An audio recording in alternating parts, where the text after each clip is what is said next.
Ostakarrið við Húsavík, hver saga þessa baðstaðar?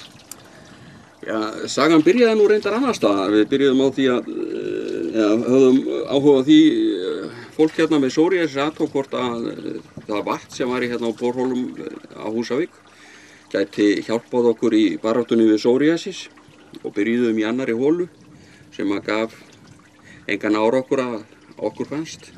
Síðan fengum við leyfi Orkustofnunar til að fara í þessa holu sem var eigandi holunar og byrjuðum hérna fyrir 22 árum að prófa að baða okkur upp úr þessu vatni og þetta hafði bara mjög góð áhrif á útbrotin á okkur og hjálpar okkur í baráttunni við þennan sjúkdóm.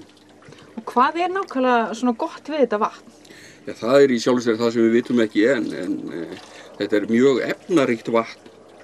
Það er sölt í þessu og það náttúrulegu klór og það mikið af snefilefnum í þessu vatni, þannig að maður veit sem ekki hvað það sem er að hjálpa. En þetta hefur bætandi áhrif og hjálpar okkur við þennan sjúkdóm. Og fyrst þegar við byrjuðum hérna, þá vorum við hérna undir læknis smásjá í mánuð þegar vorum að byrja að baða okkur og fórum í myndatöku til ljósmyndara berir til og svo aftur eftir halva mánuð og svo eftir mánuð til að geta borið saman myndirnar hvort þetta hefði einhver áhrif og þetta hafði greinilega góð áhrif. Sem sagt, áhrifin eru sönnuð? Þau eru ekki vísindalega sönnuð en það bara þeir sem að baða sig hérna, þeim finnst það flestum að þetta sé til góðs. Og sem sagt þessi baðstaður kallast Ostakarrið og við sitjum hreinlega hérna í alvöru Ostakarrið, ekki? Jú.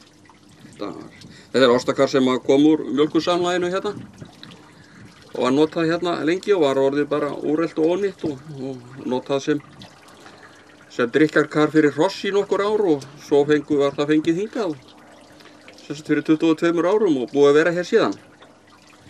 Og það tekur nokkuð marga, já. Margir búin að baða sig hérna. Hvað eru pláss fyrir marga hérna? Ég held að alveg geti baða sig hérna, verið hérna 20 manns í einu, eitthvað svoleiðis. Og hvað hitastigið á vatninu? Það 85 stig þegar það að koma upp úr holinu og við þurfum að kæla það áður en fer hérna í karrið og við þurfum að reyna kannski að halda karrinu í svona kringum 40 gráður. En það ekki bara psoriasissjúklingar sem að nota þessa aðstöðu. Þetta vinsæll viðkomustaður heimamanna og jafnvel ferðafólks. Það aukist alveg gríðarlega mikið undanfarin ár koma erlenda ferðamanna hérna og ferðamanna. Þeir virðast vita nákvæmlega hvað þetta enda hefur þetta komið út sem í bókum að þessi staður væri hérna og þeir þekkja þetta. Margir hverjir. Já, þeir samt sem áður ekkert að merkja þetta mjög vel. Það ekkert alveg auðhlaupið að því að finna leiðinningu upp þetta.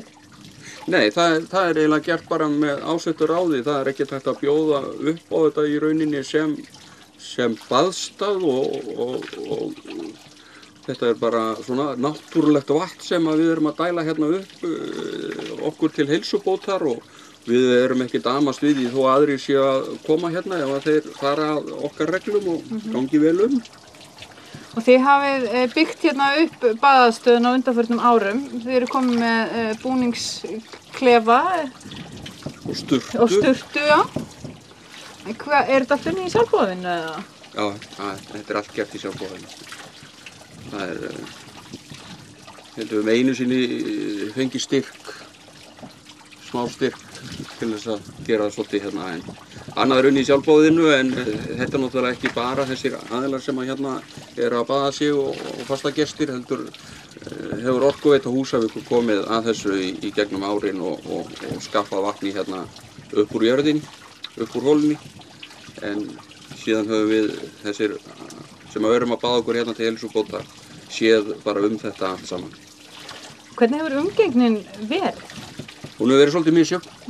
Við höfum nokkru sinnum lent í slæmri umgengni og nokkru sinnum lent í skemmdarverkum hérna því miður og það var til þess að það var farið að hleypa úr vatninu úr karinu bara miðnætti á kvöldin til þess að koma í veg fyrir einhvers konar næturpartí hérna sem var orðið svolítið á og þá fylgdi oft slæm umgengni því. En þið ætlist þið þess að fólk greiði smá í kassa hérna fyrir að nota aðstöðuna?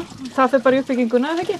Jó, við svona hefum getað keypt það efni sem við höfum þurft að nota hérna fyrir þá peninga, þannig að það hjálpar til og við svona ætlumst til þess að þeir sem baða sig hérna, þeir leggi 200 krónur í baukinn til þess að hjálpa okkur við það að halda þessu gangandi. En hvað með áformun hérna á Húsavíkurhöfðanum? Það stendur nú til að byggja hérna mjög stórt baðlón. Mun það hafa einhver áhrif á framtíð ostakarsins? Ég svo sem veit það ekki. Þeir sem ætla sér að byggja það, þeir ætla ekki að vera í samkeppni við til dæmis Sundlaug Húsavíkur og Akureyri þá í samkeppni þetta. Við sem erum með þetta viljum auðvitað fá að halda þessum stað, en það svo sem undir ýmsu komið. Við eigum ekki vatni í sjálfu, við eigum ekki borholuna, við eigum bara aðstöðuna sem hérna byggingar og hvort að það hefur ruðningsáhrif á þetta veit ég svo sem ekki, en auðvitað viljum við halda þessari heilsulind okkar sem við erum búin að vera með hérna í yfir 20 ár. En það er ekki bara vatnið sem einstæðina, útsýnið hérna, það er náttúrulega alveg magnað. Já, miðnætursólin hérna, hún er náttúrulega alveg mögnuð, Jónsmessuna, sjá sólin að fara hérna niður að hafletinum og upp aftur hérna milli Héðinshöfða og landsins ofar og svo sjáum við hérna út í Grímsey og svo er yndislegt að vera hérna yfir veturinn og á björtum kvöldum og horfa á norðurljósin og stjörnurnar og þannig að það er sérst vatn í þessu allt árið. Þannig að þetta er fallegt útsýni. Fallegt útsýni, heilnæmt vatn, betra getur það varla orðið?